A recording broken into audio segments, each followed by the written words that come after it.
How's it going, YouTube? My name is Christian with Plan Your Federal Retirement, back with another video with our All About FERS series. And today I want to make a video around why a lot of federal employees will mess up their first pension or why there's mistakes that are made.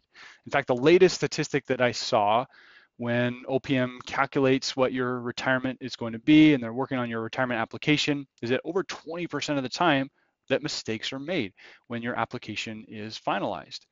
And the ownership is going to be on you to understand the rules and how your pension is calculated, but also to know where to find the information, where to prove or maybe appeal to OPM if they did make a mistake. A lot of times those mistakes are not in your favor, right? So I'm hopeful that at the end of this video, you'll have learned something and that you'll be able to kind of go through this with a finer tooth comb in your own situation to see where you might have had misinformation or possibly a mistake was made, and we can identify that now prior to when you go to retire. So I think what's going to be helpful is if we start to understand what your FERS calculation actually is and we dissect that a little bit better, because then from there we'll be able to say, okay, in each of these areas, here's where a possible mistake could have been made.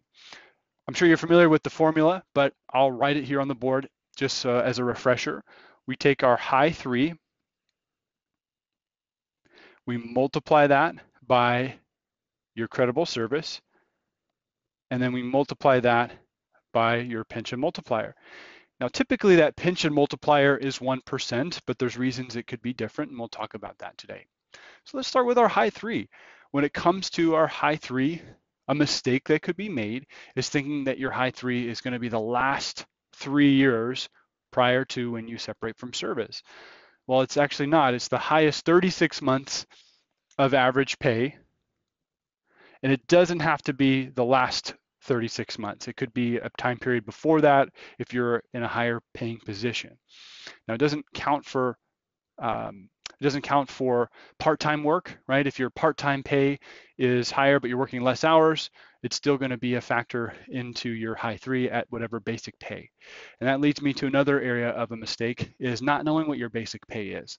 Your basic pay includes your salary, it includes shift rates, and it also includes locality. And that's what makes up your basic pay. It doesn't include bonuses or cash awards or travel reimbursements, right? It doesn't include those things. It also doesn't include overtime, right? So what would be helpful is if you looked at what your SF50s are showing, and if you look at those SF50s, your notification of personnel action, those SF50s are going to show exactly what your basic pay is, and from there, that's also what OPM is going to use to determine it as well. So kind of a pro tip here, make sure you're saving all of those SF50s, and I always say make sure you're downloading them on a personal computer rather than your work computer, because when you go to separate from service, you go to retire, you're no longer going to have access to your SF50s or your EOPF in general unless they were saved somewhere else. And that's what I would recommend. Let's move down here to our credible service, or our years part of the pension calculation. Well, as you guys already know, this also includes months and it also includes days. And how this gets calculated is, well, your time added in FERS between all the different agencies gets added up, plus military time, plus your hours of sick leave converted to months and days, possibly a year of credible service, right? So again, sick leave plus bought back military time plus time in FERS, that's going to be your creditable service under this part of the calculation. So mistakes can be made here, especially if we have a history in FERS where we're at one agency, then we switch to another agency, maybe we had some temporary time or seasonal time and maybe some part-time, or maybe we even had leave without pay, LWOP. So a lot of this can cause areas of where mistakes can be made, and a lot of times that's where maybe a box wasn't checked when you switched from one agency to another, and that didn't make its way into your EOPF, right? So we really have to understand when it comes to years, months, and days of credible service, how are we going to actually know what this is. And more importantly, understanding that if we look on our LES, that our SCD, our service computation date, isn't always the same thing as our RSCD, our retirement service computation date. And I've seen this a lot where we have an SCD that is different, drastically different than our RSCD. And so one way we can know what our RSCD is, because it doesn't show up on our leaving earnings statement, it doesn't show up on our SF50s, it doesn't show up when we ask HR for a pension estimate. Where it shows up is if we ask HR to put together something called a certified summary of federal service. Certified summary of federal service. And this is the official form. It's form SF3107-1 that when you go to retire, that OPM will fill out to determine what your RSCD is, your retirement service computation date is. The beauty of this form is you can actually request it prior to you separating from service. You don't have to wait until you're submitting your retirement application to know what your RSCD is. You can ask HR prior to separating for them to put it together. It's a document that takes a lot of time depending on your history with FERS, so they might not be too keen on putting it together, but not saying they wouldn't be. We've just seen them say, no, we're not going to do this, or we're too busy right now. It can take a while, but I would be persistent. And even on that document, at the top left corner, it says to respond to an employee's request for credible service. So again, you're still working. We want to know what our credible service is. Request that certified summary of federal service. And if we didn't, and we just assumed that our years of credible service is going to be our SCD or whatever our pension estimate is, there's a possibility that, again, that it's wrong. And the only way to know that is not only with this, but also going back to your SF50s. Your SF50s, we can go back through your entire work history to determine if you were paying into FERS or not. I've seen oftentimes where we had some seasonal time, temporary time, we just weren't paying into FERS, but we thought we did. And that might have increased the SCD not in our favor, or rather it would have been higher than what we thought it would have been. This is super important as we're determining what your retirement thresholds are, right? Your minimum retirement age with 30 years of service, or age 60 with 20 years of service, or age 62 with 5 years of service. If we were like 6 months off, or we didn't meet one of those thresholds, it's possible that maybe we can't retire. Or maybe if we did, our pension would be a lot lower because we're taking a reduction and we're penalized for it. Maybe we don't get to keep our health insurance. We really don't want to avoid that. Really got to understand what your retirement service computation date is. I'd highly recommend you request your certified summary of federal service, especially if you're within, even 10 years of retirement and you had some history there.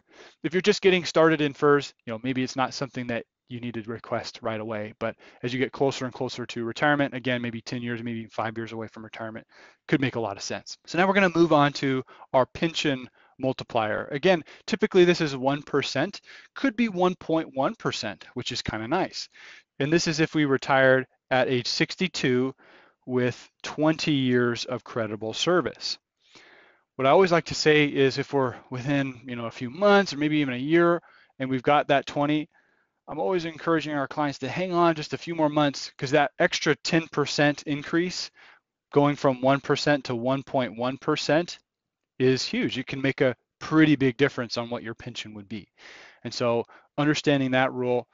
The other thing when it comes to your percentage is if you're in special provisions, let's say you're air traffic control, law enforcement, firefighter, your percentages are going to look a little bit different. And I'm sure you guys already know that. But the other one that people get confused on has to do with part-time. And when it comes to part-time, your time in FERS is the same. It's still going to be years, months, and days of credible service, but there's something called a proration factor that gets calculated. And that proration factor, you would take your actual hours worked while in FERS, and then you would divide that by the total possible full-time hours that were possible in your working history. And if it's ends up being the same, that you had no part-time, that's where you can get that 1% multiplier. But if it's less, well, then your multiplier could be less than 1%. And sometimes people forget that your pension could be reduced if you had some part-time history while working under FERS. So as we can see, between all of these different areas, when it comes to calculating what your pension can be, mistakes can be made. But there's also mistakes and issues where we can mess up what our first calculation would be when we find out what all of this added up equaling our gross pension is. And our gross pension, it's gross. It's not what we're actually going to get paid.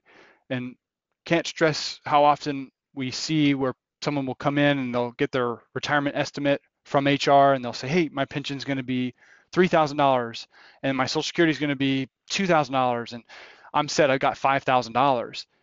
But we're not thinking from gross terms versus net terms. So what's the first deduction that comes from our gross pension? Well, it's survivor benefits, if that applies to you. And that's typically 10%. We also have taxes that come out after survivor benefits. Taxes would be federal income taxes, but if you live in a state where there's state income taxes, we have to factor that in as well. And lastly would be our FEHB premiums. And so quickly, our gross pension gets reduced from survivor taxes and FEHB to be a lesser number. And we have to know what that is prior to just saying, okay, great, my pension is going to be $3,000. The other piece to this where we can mess up what our first pension would be is if you do live in a state where there is state income taxes, that's a big mistake where OPM is not going to withhold for state income taxes. You have to have your pension be finalized, adjudicated, and you get your blue book in the mail, and then you have to go back to OPM and submit a W-4 form so that state income taxes will be withheld. They're not automatically going to withhold for state income tax, and that could come as a surprise. If you plan to work after when you separate from service, and we have our FERS supplement that gets added to this, possibly your first supplement can go away as well, and that reduces what you were thinking that you were going to get as well because of the earnings limitation test. Or maybe let's say your spouse is working and OPM doesn't know that, so they're going to withhold at a certain amount, but then your spouse is still working, where we needed to have more taxes being withheld to make up for other income that we're going to have, right? So taxes are huge when it comes to getting our pension messed up. We have to look at it after the fact, after your pension's finalized, after we received all those interim checks. We have to look at the taxes to see is enough being withheld. We do that often for our clients when those come in because, again, there's mistakes that could be made. And if we just assume that it's all correct when it comes to taxes, we might have an unpleasant surprise when we go to file our taxes the following year. So it's better to get ahead of that before it's too late. So hopefully this was helpful in going through where a lot of federal employees will make mistakes and where a lot of federal employees will mess up what their first pension will be and going through these different areas. If you have questions related to this, make sure you leave your question below in the comment section. Make sure you're subscribed to our channel so you get our latest videos and content that we're putting out. And of course, until next time, happy planning.